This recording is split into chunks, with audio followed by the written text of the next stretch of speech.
to our second season of the Goat's Gravy, and today we have a very special guest, Scotty. This is someone that we call a rising star, right? A future GOAT, if you will.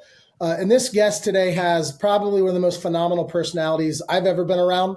Always super energetic, very positive, but also very ambitious, having a significant impact on his peer group already at college.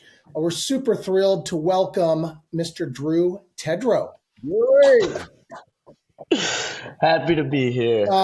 Drew is a freshman at the University of Iowa studying sales and marketing. He's already started his selling career. He did that right after high school graduation from Neuqua Valley in Naperville, Illinois, where he was a decorated student athlete in multiple sports, by the way. So we'll discuss that experience. We're also going to cover other topics, including mentoring, internships, networking, and then campus life and finding the right balance. And then Drew's going to talk a little bit about how competitive athletics has prepared him for an early sales career, as well as leadership opportunities that he's already taken advantage of. So we're super excited to have you. Drew, welcome to the show. I'm happy to be here. It's so good to see you guys. Thanks so much for having me. Yeah, man. First question, and be honest with us. How late were you out last night? Got in at 3 last night. Yeah. Oh, man. We're gonna keep living vicariously through you young bucks, but I'm glad to see you up and ready to go. So Scotty's gonna get us kicked off with our first topic today. Yeah, I think Beautiful. Billy, you nailed it, man. You really nailed it with Drew, and I don't know Drew terribly well. I'd like to know him better. But I could tell, man, I'm one that likes to read the room, Billy. I like to read it. And when I see him in a social setting, like you said, Billy, smiling, good energy. So question one, Drew, is like, where did this energy come from? I've met your dad, so let's take him off the list. Just kidding. That's fair. Where does it come from, and how do you keep it going, brother? Because I really enjoy it. So it kind of started at a young age. My parents always taught me to be nice to everyone around you. Treat everyone with positivity. Treat everyone how they want to be treated. I every day I just want to make someone else's life a little bit better each day. And being that positive ball of energy, just trying to make an impact on everybody, all my friends, every person I see on each and every day. Like, that's a good day for me. I don't know where it came from. It's stuck, and I love it. And just, smile in the face of fear. And that's just, we're always smiling, always positive to, try to make an impact on somebody else's day each day. It's refreshing, man. I'll tell you what, it's really refreshing because, Billy, we've got kids, and what are they doing all day, every day? They're on their phone. They're disconnected. Drew, you seem to be connected, and that's pretty cool. So, when you start talking about influences that you have, that you had in the past and that you have now, we talk about mentoring. A lot of our audience is getting a lot of mentoring messages from us because I think it's critical for success. All of us on the screen here, I think it's critical. So who are some of your mentors, and how did you find them, and can you describe them to us a little bit? Certainly. For the first one, I would definitely say my father. And then I would also say Billy Shaw. And then a couple of my past coaches that I've had from when I was super duper young, just giving me a structure of, how to handle failure, smiling, when things get tough, or, leadership, becoming a man, stuff like that.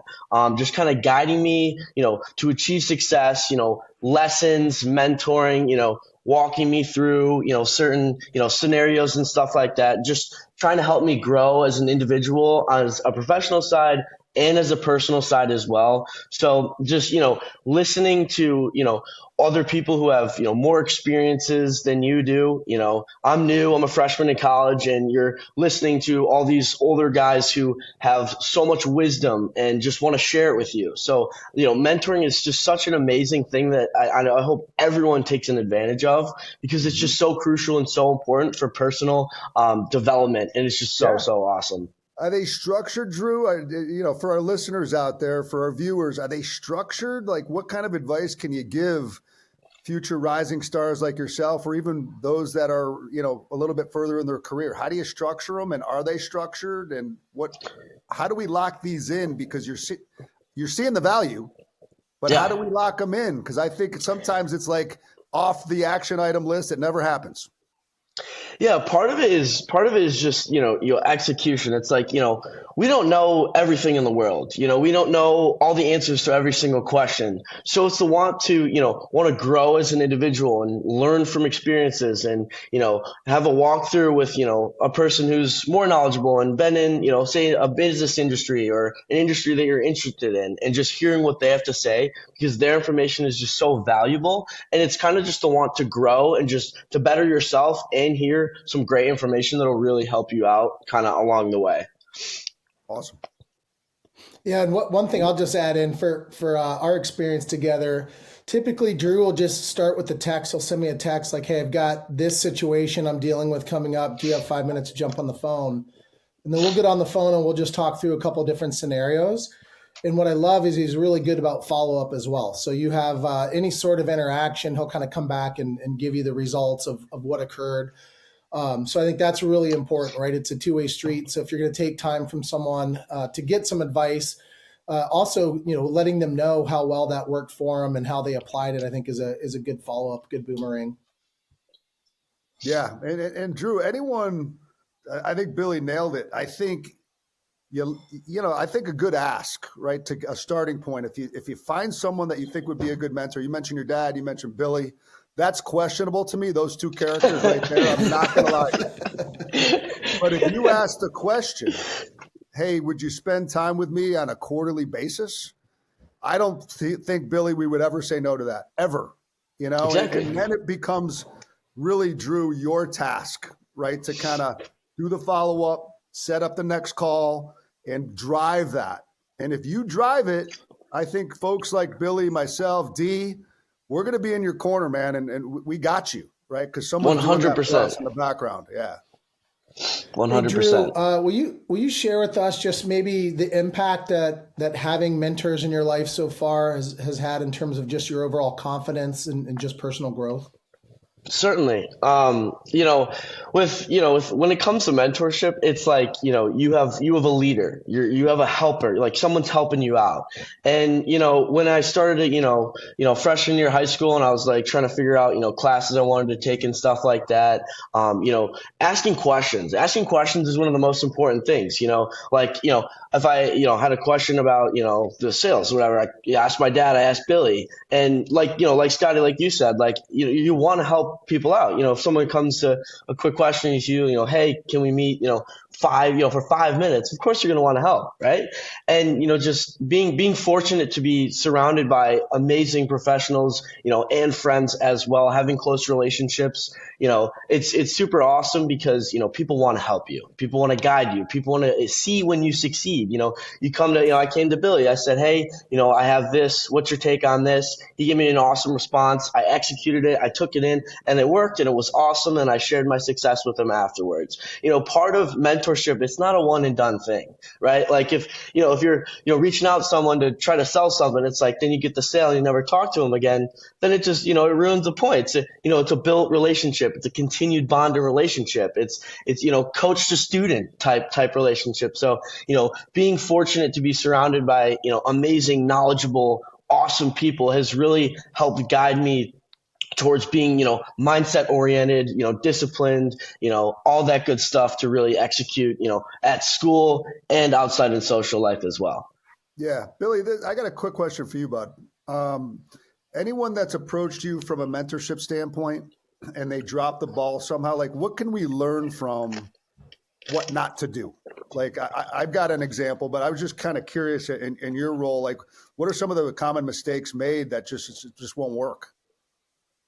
I think sometimes it's you you open up your calendar to give someone some time to connect and talk through different topics. I think probably what stands out to me are the failures or maybe the lack of follow-up. And so if you're going to take the time to reach out to someone, even to get it set up, I've had people reach out just to connect, to talk about a topic, and I'll give them 3 or 4 times and I never hear back from them. And they just drop the ball. Yeah. And then when they come back to you a month later, maybe it's a little bit harder because you're like, man, you try to do it again. But those are the things. I think it's one of those situations where even for me, when I reach out to somebody on a topic and I'm looking for mentorship, I just try to be really flexible with the time of that person. And then I try to be really tight. I try to give them a heads up of what I want to talk about, maybe why it's important. So when I get them on the phone or meet them in person, we can get right into it. And then I'm always good about following up. At least I've tried to be disciplined with following up to let them know what the result was or how their advice maybe helped me or didn't, but just to give them that feedback. It should be a two-way street. I love that, man. I love it. And just when I think about my desire to mentor people and help them through some certain things for those folks in high school, college, maybe right into the workforce, an internship, and we'll get into that here in a second. But just excuse my French, man, get your shit together and watch social media. Like, be careful. Like, go have fun. If you want fun, Billy, you and I had a good time in college, didn't we? I mean, we did. I'm not allowed to talk about my college experience anymore. Yeah, me either. But my 7-year experience. My guidance out there is just like, I'm getting kind of choosy with who I'm going to offer my help to, but I want that person to be helping themselves at the same time. So just some guidance there. And I've got a son at Alabama, and I tell him all the time, like, get your act together. Still, I want you to have a ton of fun, but there comes a time in that like junior year where you got to kind of get your act together and start looking out into the future and just the big mistakes. And we all know what they are. Just be careful and mindful, right? That you're starting to get on the same track or on the right track, because there's certain people, and I won't mention their names, I won't touch, right? Because you're really, I want to help you, but you got to help yourself at the same time. So that's just some 2 cents from me. Scott, I think it's really good advice, because ultimately this is about just being proactive, right? Ultimately you have to navigate your career. You got to be in charge of your own development. People will support you. They'll help pour into you. They're going to help develop you along the way, but you really have to own it, and you got to be accountable to driving that forward. And too many people, I think, kind of maybe sit on their hands waiting for opportunity to happen versus someone like Drew that drives opportunity, every day and is just making things happen. I think that's the biggest difference that I see in someone that just has that innate talent that's going to show up every day ready to go and bring positive energy versus someone that doesn't. And then you're going to differentiate yourself really well in your career because of that. But I do think it's something you can acquire, but you have to put forth that effort and really be focused on it. I have a question hey, for Drew. Oh yeah, go ahead, Demetri.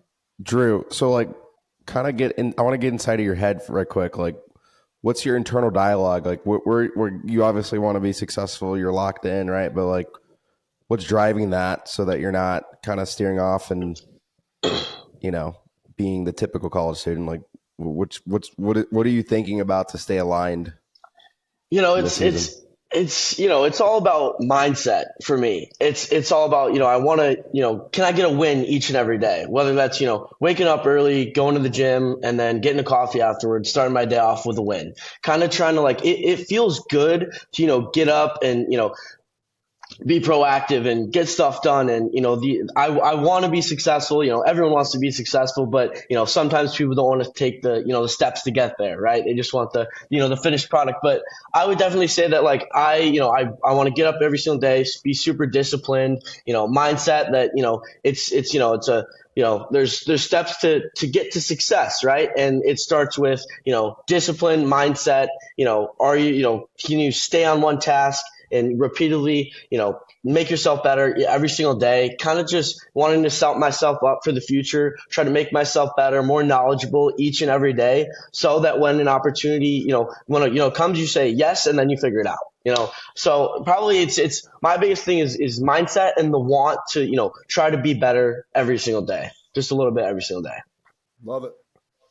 That's awesome, Drew. Hey, one more question on the mentorship, and then we're gonna the mentorship. Then we'll switch directions. Obviously, you're going to be leveraging mentors throughout your life. You're already committed to this now. How have you taken some of those early lessons you've learned from your mentors, and how are you now mentoring others? So my dad's, nothing's gonna come easy. He would always tell me, nothing's gonna come easy. You have to, like you said, you have to go out and grab it. An opportunity isn't just gonna become knocking on the doorstep, right? So if you want something, you got to go get it, and it takes, persistent work, determination, goal oriented, mindset, especially because, with anything in life, you have to be positive, you have to be driven, and you have to have the want to succeed. So, it's really like, my dad would always say, if you don't know how to do something or you get placed with an opportunity, you say yes and you figure it out. So kind of the steps to where like, you really try to focus in and, try to help others as well along the way while bettering yourself at the same time. I have some friends who, they're in college, they're having a lot of fun, but, they don't do work at home. They just do, video games and stuff like that. So I'm like, hey, like trying to help them out, give them a little boost, like, hey, are you, working? Like, what are you doing today? Let's go to the gym. Kind of like stuff like that, just really learn that like, everyone's their own person, and it doesn't take, barely anything at all to be nice to that person, reach out and want to help others. So really just, from my mentors, from you, Billy, from my father, from my past coaches, like just realizing that like, nothing's going to come easy. With hard work and dedication, you can do anything you set your mind to. What's like the driving conviction behind that? Because it's obviously something you can elaborate on. What's the deeper reason for like this mindset? Like, I want to be, my dad's my hero. Like he's my biggest role model. I want to be like him. And, he's, I love what he does. He's a great dad. He's a great boss. I want to be just like him. So I feel like, if I'm disciplined, if I'm hardworking, if I have a schedule, I have my routine, my mindset, I have goal oriented, then I can take steps to be like him. I'm never going to be picture perfect like him, but a version of him. So that's probably one of my biggest whys. Hey, Drew, you got to talk to the people that work for him before you blow so much smoke in his direction. I'm sure he's That's got very a couple true. of things he's working on. Billy, this guy sounds like the perfect human. I mean, please. I think he might be on payroll, because let's not forget about your mom Jen and her success too. She's a total rock star as well. Yes, I know has had a very positive impact on you. But no, man, that's awesome. I think we're going to get back into a little bit more of some of that mindset too, and we get into how you're balancing the campus lifestyle. But switching gears, so when we talk about internships, and for you, it's pretty interesting because you skipped. I mean, you're only a freshman right now. You haven't done an internship per se, but you went and got a job right after high school graduation. So, just to tee this topic up, this is a topic for our rising stars that we feel is really important, because internships are going to provide, multiple things. It's going to give you skill development. It's going to give you exposure to different industries. It's going to allow you to really connect with people on specific roles, job roles, and get a little bit more of a sense. Is this something you could see yourself doing? It will provide personal growth and obviously motivation, and even ultimately a permanent job, depending on where you're doing the internship. So I think we can talk about that with you, Drew, as future state. But maybe let's go backwards and talk about right after high school graduation. You pretty quickly jumped right into your first official selling role. So why don't you walk us through how that happened and give us a little bit of background on that first experience? Yeah, absolutely. So, this was in June, late June. I need a job. I want to get a job. I was working at, Pancake Cafe, breakfast restaurant, being, a busboy and a host. But I was like, I kind of want a job where I can, personal and financial growth. And, I was like, okay, I want to go into sales, marketing major with a sales track here at Iowa. I want to find a job like that that'll give me a little intro to what sales is like. So I got recommended from a friend who works for Vectors, the marketing firm. And he recommended me for the sales job. And I got the interview, found more about it. And then I immediately started the week after, had training, got locked and loaded, and then worked all through the rest of the summer. And then back on breaks as well. So it was like I hadn't talked to this friend in a couple of years, but he reached out to me and said, hey, I think you might like this. This is a cool opportunity. Like, I know you want to go into sales. And I was like, oh, bingo, sales? Like, yeah, that's what I want to do. So, I found more information about it. So it seemed like a super awesome opportunity, and I've loved it ever since. What are you doing, dude? I mean, your vector sounds like something in the cloud. Like, what are you doing? And So tell us about your success within the actual role. So with Vector, we're showing Cutco products, right? So we're calling people we know, making appointments, stuff like that, showing them the product line, showing them the whys behind the product, and I love sales. It's super duper awesome, and so like you make it an appointment, you go to the appointment, show them the great product line. It's been super duper awesome. It's been so good to me, not only on a financial basis but on a personal basis as well. Trying to understand and learn more and being comfortable with rejection and facing rejection and failure and stuff like that. So it's been super duper awesome. So I worked, my first weekend I did around five grand worth of sales, made like $1,000 my first weekend, and then did 15K. Billy, all from his father. That was your dad's big purchase order. Keep going. I think actually we were the first pitch, and I'm Billy pretty was the sure first I pitch. didn't buy anything. No, maybe we did. We bought some stuff for the buff. But hey, Drew, so think about your very first weekend of pitching that product.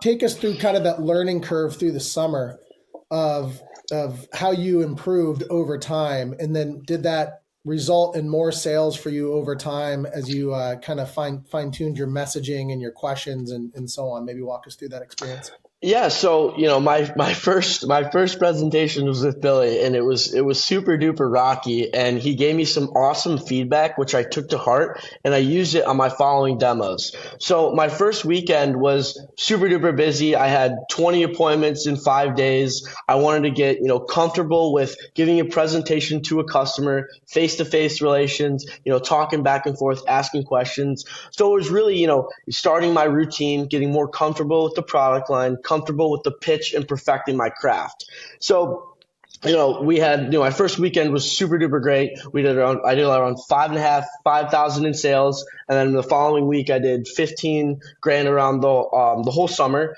But after my first weekend, I had like a dry period where it was a lot of no sales. People didn't want to pick up the phone. People didn't want, they didn't want to take the presentation. So it was a really great opportunity for me to come back and be like, hey, you know what? This isn't going to be easy. If it was easy, everybody would be doing it, but everyone isn't doing it. So it was a great opportunity for me to, come back, perfect my craft, perfect my pitch. So the whole presentation is super long. So I chopped it up to like the most important things that they want to hear. Cause when you're trying to sell something, people's attention span is only so quick, right? They're only, locked and loaded to it. Yeah. Mm-hmm. Thank you. What were you saying, Billy? I was confused. That's awesome. So after that dry period, it started to pick up again. So after every demonstration, I would sit back and I would have a reset, and I would write in my journal, what went well, what went really well, and what I could have done for the next demo prior. So the reflection period, reflecting like, hey, what did I do great? What can I execute for the next time? And also, asking for help. My boss, I would call him after every single demo, asking him like, hey, I did this. Should I have said this? Wanting to grow, wanting to perfect my craft, and wanting to get better. So throughout the summer, each time, little by little by little, after the reflection, I was able to, to continually like perfect it towards the end of the summer where it was like second nature. That's cool. Nice work. My son is also a vector guy himself. Love it. And he's really enjoyed it. Is there a time, because that was your first sales gig, and you mentioned how do you handle rejection, which I think is a key component of being a really good salesperson. Is there someone that, besides Billy, is there someone that really stumped you? Like, what was the first time you got stumped, and and what did you learn from it? So there was this, what was her name? I'm not going to say her name, but this was my fourth week doing it. I called her, I called her twice, and then, later that night I called her again, and she was like, really like, oh, like, Cutco, like, oh, I hate knives, blah, blah, I don't even cook. And I was like, that's fine. Like, it's a great opportunity for me to, grow as an individual, boost all these, selling skills that can really help me out with the future. It would really help me out. I promise it'll only be 30 minutes. So I showed up at this lady's house. She opens the door. I go to shake her hand. She said, "I don't do handshakes." I said, "Yes, ma'am. That's okay." So we walked in, I don't do and handshakes. and so we sat down. I pulled out all my the knives that I have. I started my pitch like this, and she said, "Wait, why are you here?" And I'm like, "Ma'am, I'm here to show you the Cutco products." And she's like, "Wait, do you just have knives?" And I was like, "No, ma'am, like here's our whole product line." And she started firing me with random personal questions. And she's like, "How long have you been doing this? Why are you here? How much money do you make? Blah, blah, blah, blah, blah." She started firing these questions at me. And then she had like a couple knives that she really liked. And I was like, "Okay, here are the prices for this. Blah, blah, blah. Here's what the total was." And she was like, "Oh, I'm not paying that. This is a scam. Like, you did a terrible job. Like, you have the audacity to, come to my house and show me these products." And I was like, "Ma'am, thank you so much." And then she was like, "I'm not buying anything." And so then I was like, "Oh," like I had to take a step back, and I was like, because this was right on the fly, and I had never experienced something like this where a lady was just, screaming at me, 2 feet away from me. So she didn't end up buying anything. And I walked out of there. I said, "Ma'am, thank you so much for letting me come by and do the pitch with you. It was great to meet you. Hope you have a great day." So I walked out of her house. I sat in my car for like 20 minutes just reflecting on what just happened. And then I called my dad, and then I called my boss at Vector. I'm like, "This just happened. Like, what do I do? Like, did I do something wrong? Blah, blah, blah."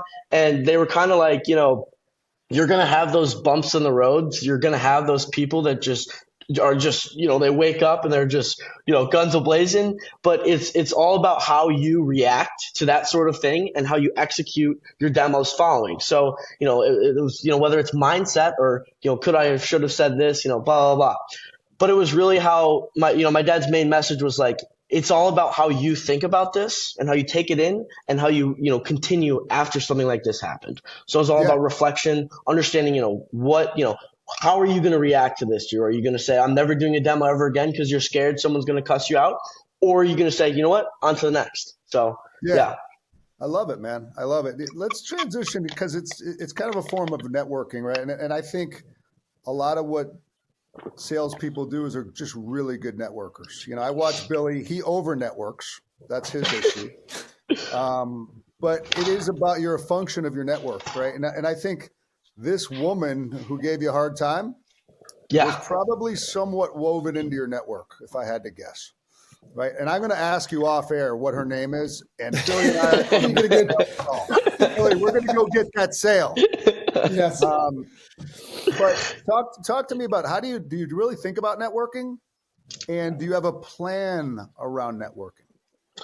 So for me, like, networking is everything, whether it's your social group, fraternity group, or, family, friends, or parents, or whoever. It's not about what it's who you know, right? And so the biggest thing, I just about a month ago made my first LinkedIn, made my profile, tried to connect to other, salespeople, marketing people who are in my interest. And this even goes back to like mentoring, like it's, I gave a speech on team building to our Vector conference, and I had reached out to Billy, and I was like, "Hey, I need some help.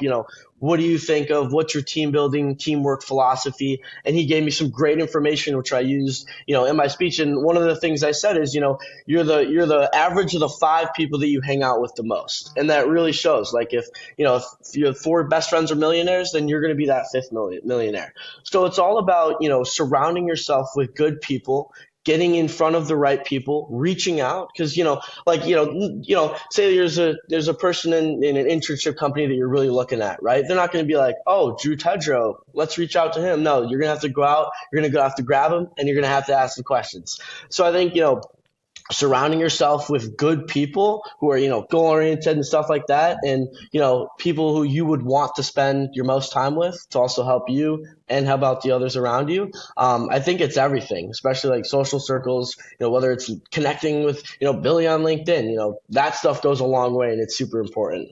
Yeah. Hey, Drew, one thing to piggyback off what you're saying, I think it's great. So you look at your first sales experience, you're in business to consumer. And I think that's a tougher environment because you got more of an emotional decision when it's, people's money, like your situation you described about that lady.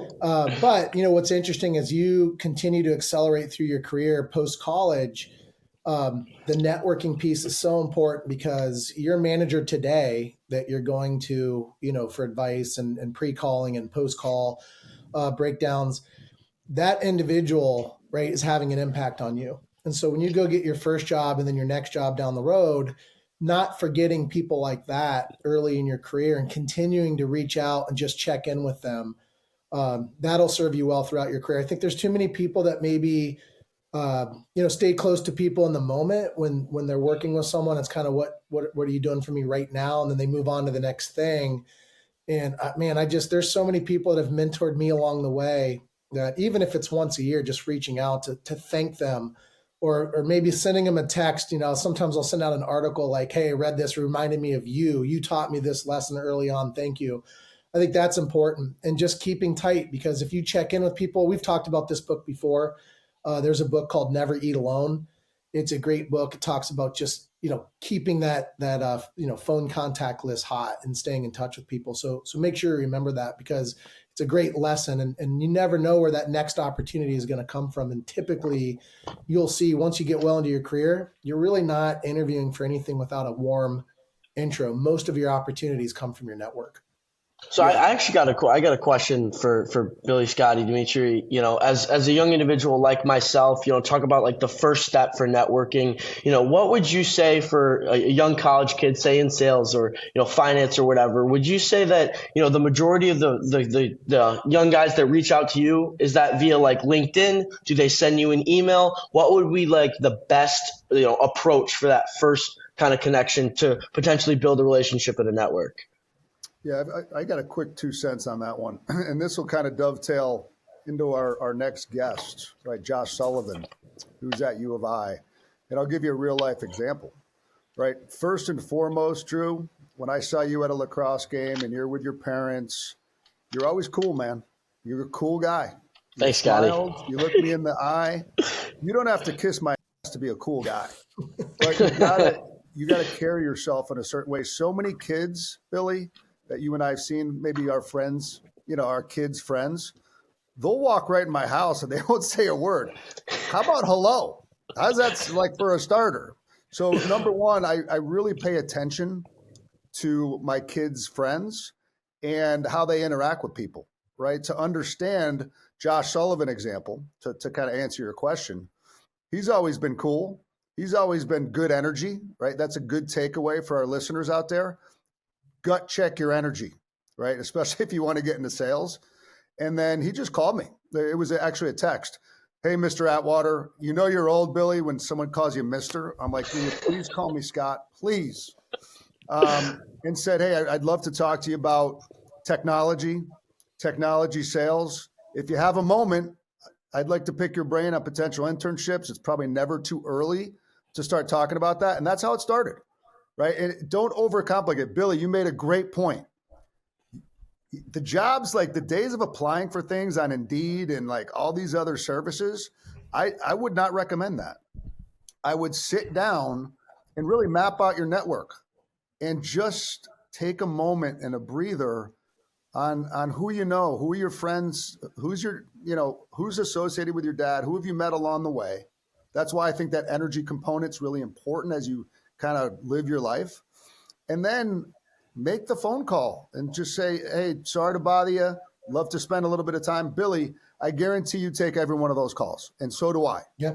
Right. Yeah. And that led with Josh, and we're going to talk to him. I think he's our next guest coming up here.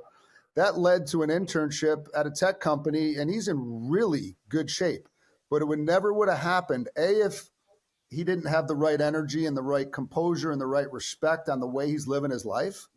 And two, if he never made that first call. So Billy, that's my 2 cents on that one. I don't know. I agree with that. I think the only ad I have is most of mine come from either a friend asking if I can connect with their kid, or a friend of a friend, or however that works. So it's usually through text or just a phone call, sometimes email. But from a cold calling perspective, Drew, I'd just say if you see someone that has a title or they're at a company you're interested in and you like what you're seeing on LinkedIn about them and you're trying to go learn more about it, I just send them a direct message and title it mentorship and just be very specific with your ask. Hey, I'm just looking for 5 minutes to learn a little bit about your career and maybe you could give me some guidance as I'm navigating mine. I'm just getting started.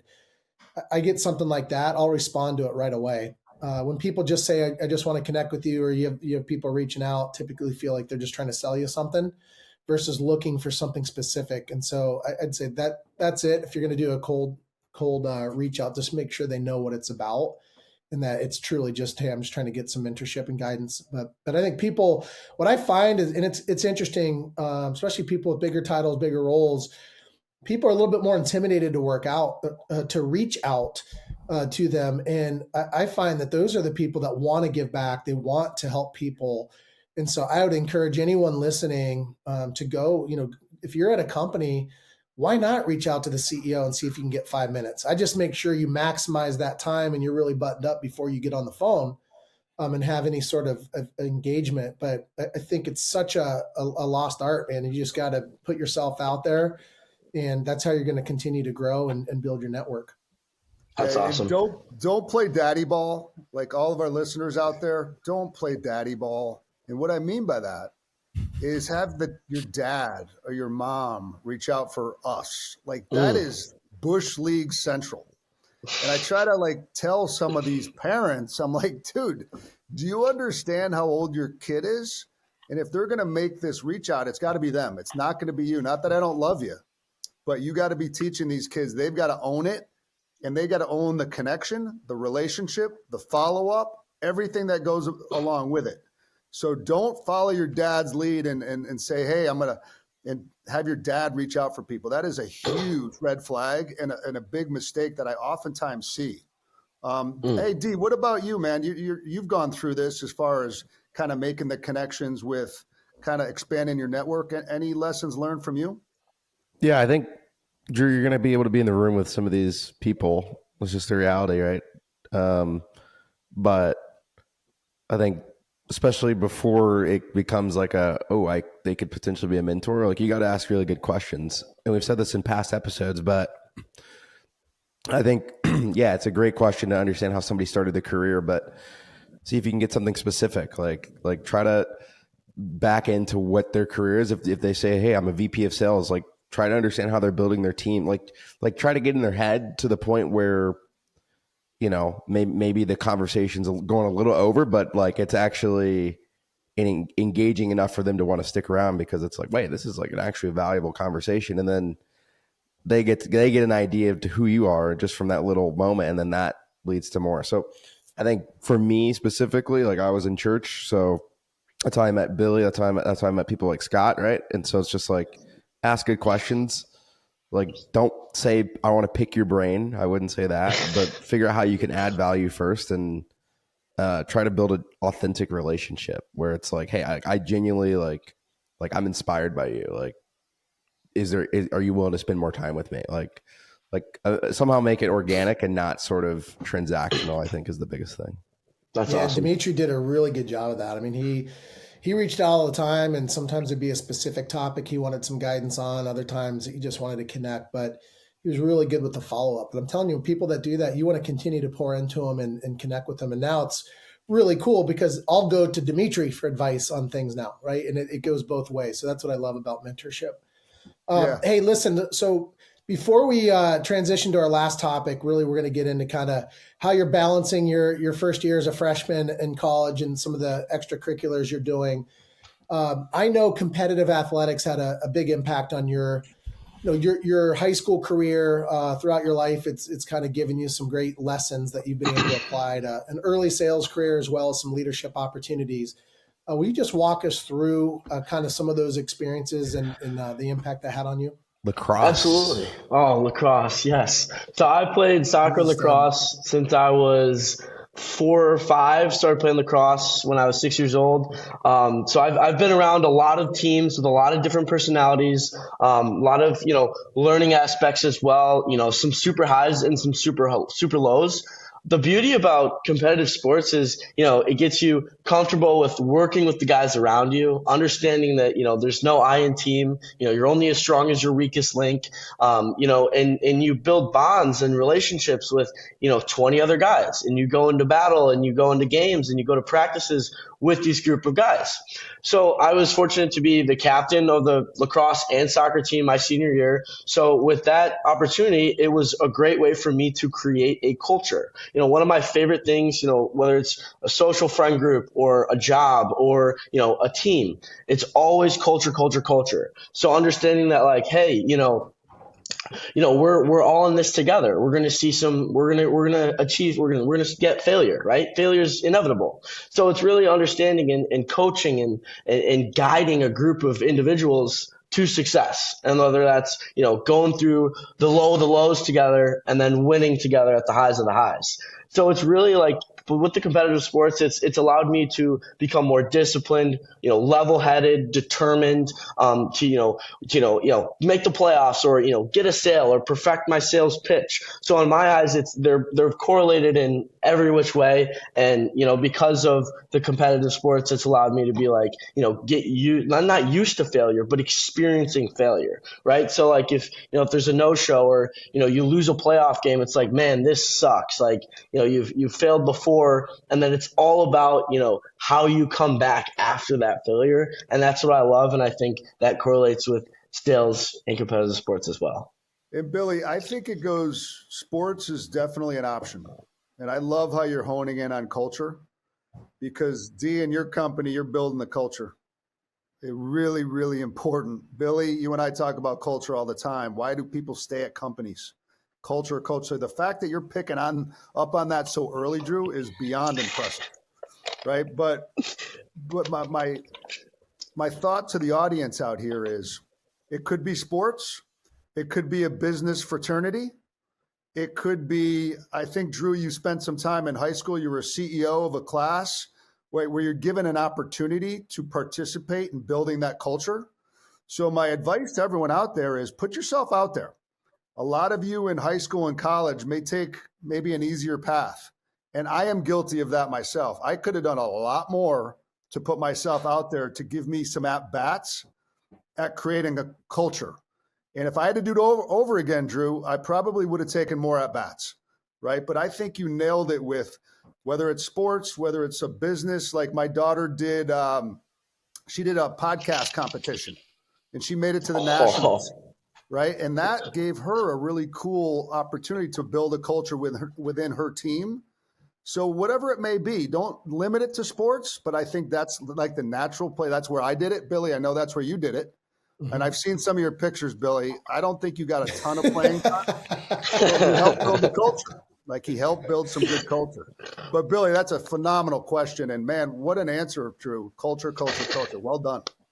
Thank you, Scotty. It's really good, Drew. And listen, that I think ultimately for someone like you, you're going to always be able to go in and have a positive impact on people, because that's a sign of true leadership. You're going to look at challenges as opportunities, and you're going to collaborate well with others. You're going to pull out, or you're going to help drive people's potential. Right? There's so many lessons learned from any interactions that you have. I think that's what's so unique about where you're at right now. You're a freshman in college. You're already in a selling career, and you're looking for opportunities to continue to challenge yourself and grow. You were the president of your pledge class. You're super involved with your fraternity. I'm sure there's other things you're doing. So maybe transitioning into our final topic, would love just to get your thoughts on how are you balancing right now that first year of managing academics with all the extracurriculars and trying to still be engaged with your job and sell? Yeah, it's no cakewalk, right? So, the first month of school was, I was the first to go to school or go to college in my family, got two younger siblings. And so being away from home, it was different. It was definitely a change, right? So, the first month and a half, I was really trying to figure out, okay, like, these are my times I'm going to study. These are the times I'm going to go to the gym. These are the times I'm going to eat, so I can get in a structure and a system to where, like, when I'm working a corporate job, I get up, go to the gym, go to work, go back to school, whatever it is. But really trying to keep myself disciplined, right? So, being in the same routine over and over and over and over, just to try to make myself better. So really mapping out what I want to get done every single day of the week, every single day. And also finding a balance to where, hey, I'm working, I'm studying, I'm doing school, but I'm also spending, time with friends. I'm joining the club lacrosse team next week. Finding a Nice. balance. Yeah, it's exciting. Finding a balance that works for you and also keeps yourself sane. Because it's study, go to the library, all that good stuff, but also carve out that time for personal wellness and personal growth and fun stuff as well. So I have a Man, question. that's Sorry. real quick, D. I just want one thing on that, Drew. I just think that all of that you're talking about, right? Those are all resume builders. So early on, right, when you're getting those experiences on your resume, it's showing people, potential employers, that you can take on a lot. You got the capacity to learn and do many things and manage your clock, manage the calendar. And I think that's impressive. So assuming you continue to get really good grades and you're managing it all well. And obviously there's going to be trade-offs, right? When you're doing so much, you've got to, there's certain things you're not going to be able to do as well as others. And you're going to learn that lesson along the way as well. Sorry, Demetri. No, you're good. I was just going to ask, because just thinking about balancing all that, like I was not good at school. And so like, I'm sure some of your peers aren't like straight A students, or I don't know what you get for your grades, but I'm sure you did good.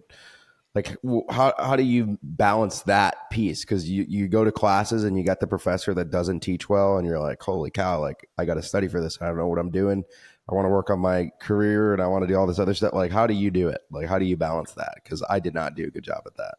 So like the first, my first class that I was was super hard was, exploration of the solar system. And I took one of my math classes I took, was kind of hard, like first semester. So, I called my mom and I was like, Mom, like, what was your top 3 studying tips that worked for you? Cause my parents would help me out with my homework, or, professors, but, taking advantage of the office hours, like the one-on-ones with some of the, teaching assistants. I've taken advantage of that, and it's allowed me to not only grow, build a connection with my professor, but also, get more knowledgeable and on the topic at hand.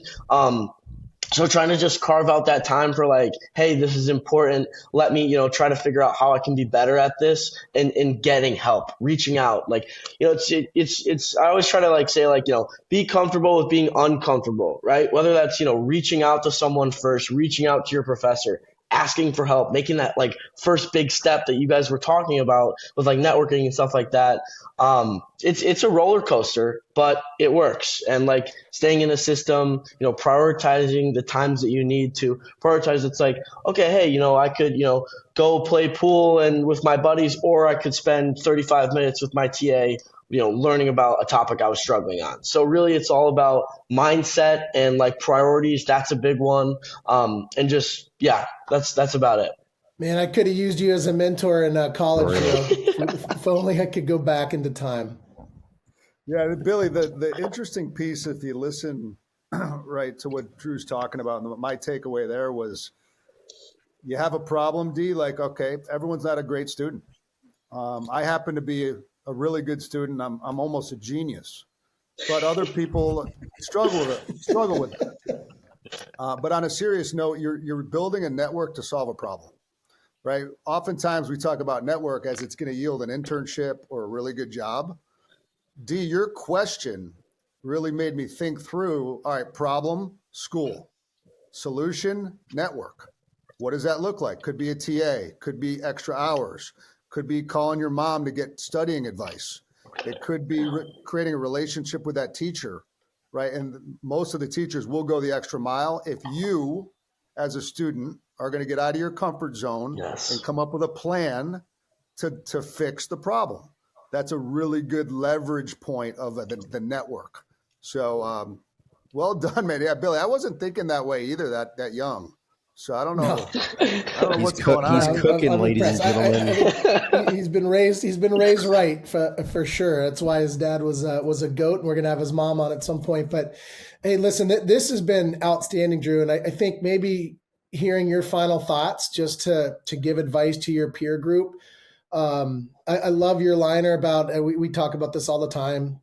Growth comes from getting comfortable, being uncomfortable, but there's so much truth to that, because the more you put yourself out there and do things that just don't feel natural, your confidence is going to grow. And over time, those things that feel uncomfortable start feeling less uncomfortable, and you're just willing to jump in and do anything. And so I think that's awesome advice in itself. But what would you leave the listeners with, maybe your peer group, any advice that you think could be beneficial? My last piece here would be, I would definitely say that, we don't know every single solution to every single problem. That's why reaching out, being open-minded, not being afraid to get your hands dirty and make mistakes and fail. Because failure, making these mistakes, reaching out, asking for help will only make you a better person, not only, on a personal basis, but build your network, increase relationships with the people around you. And my biggest thing is just make that jump, make that first step, reach out to someone. If you have a question, everyone, any professional person will be willing to want to have 5 minutes with you. If you're, well-minded, you're like, hey, I have this question. What is your take on it? How have you, elemented throughout your career, the want to make that first step, the things we know is easy, right?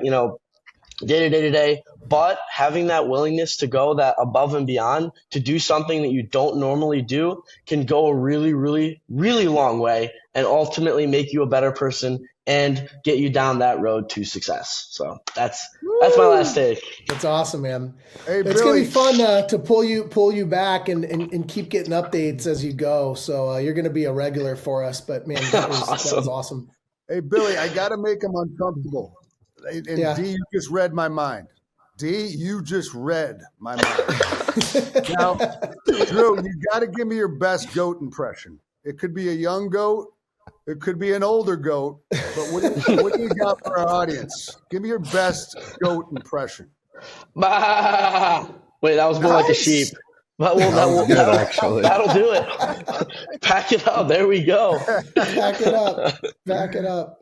Well, listen, get some go get some rest. Thank you for joining us after a big night out, and glad you had fun. But really impressive, man. It's an absolute pleasure, fellas. Great to talk to you guys. Much appreciated. Have a good one. So good to talk to you guys. See ya. And that brings us to the end of another episode of The Goat's Gravy. We've shared some awesome insights and strategies aimed at enhancing your journey in sales. And the conversation does not have to stop here. So be sure to follow us on social media at The Goat's Gravy and explore more at thegoatsgravy.com.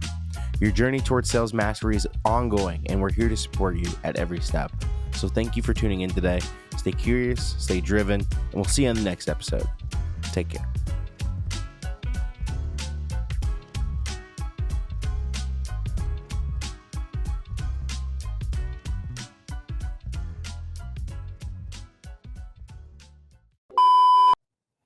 Dang it, he left.